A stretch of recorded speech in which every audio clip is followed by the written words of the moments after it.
Hello, my name is Megan John. For my interviewee, I asked one of my peers, Rihanna Chisenhall, who kindly obliged to me interviewing her. We were both currently in our final days of the Film Bachelor of Science degree program here at Full Sail University.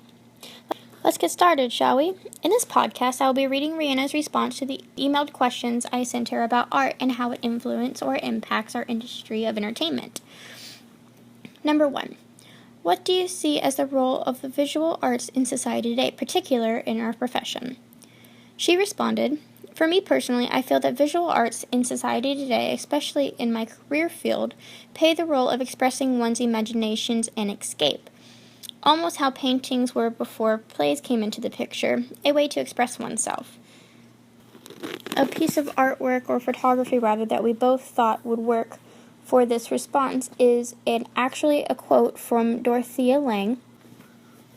For question number 2, we have new communication and media technologies make imagery almost instantly available. Do you believe that this has a positive or negative influence on your field/industry? Can you provide an example? She responded with, "Personally, I feel that communication and media technology in today's society can have both a negative and a positive light, especially that within my industry. For example, a few months ago on E! Network, they were doing their Fashion Police show. There was an image release of an actress named Zendaya, who's on Disney.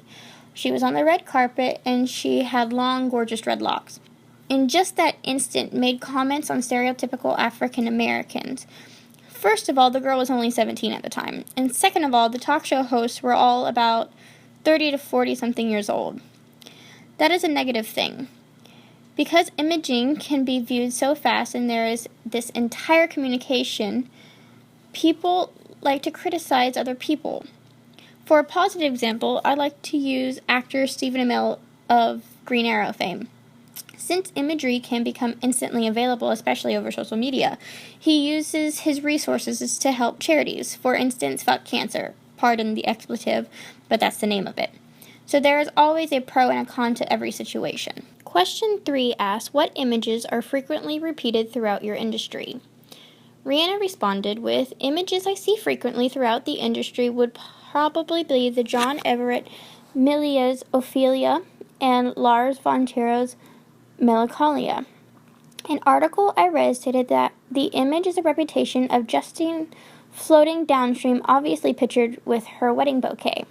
The portrait of Kirsten Dunst was actually inspired by Milia's 1852 painting Ophelia, which in journal was a representation of the iconic Shakespeare of the same name, who was also said to represent the symbol of female madness.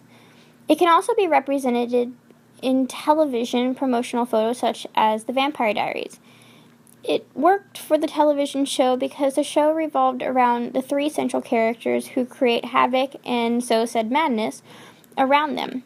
Also, another image that is thrown into film is another Shakespeare story, Romeo and Juliet.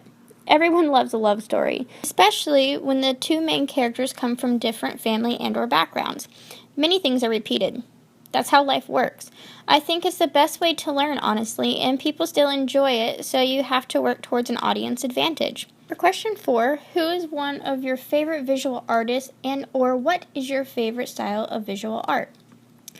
She responded, I think recently, after watching an episode of Doctor Who that my friend suggested, I have really fallen in love with Vincent van Gogh. There is just something about his work that is dark, yet somewhat beautiful. I've always been drawn to visual art that has had that mixture, mainly because it shows that not all things are black and white, but merely shades of gray. This also leads us into question 5. Has your knowledge of famous artworks influenced your creative process? She responded, I think in some ways famous artworks influence my creative process, for sure.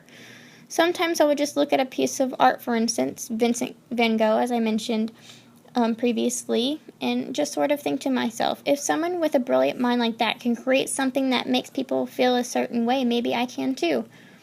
Then I would just sit and view the world, people watching if you will, and create stories or take images of things I feel that are beautiful and should be seen.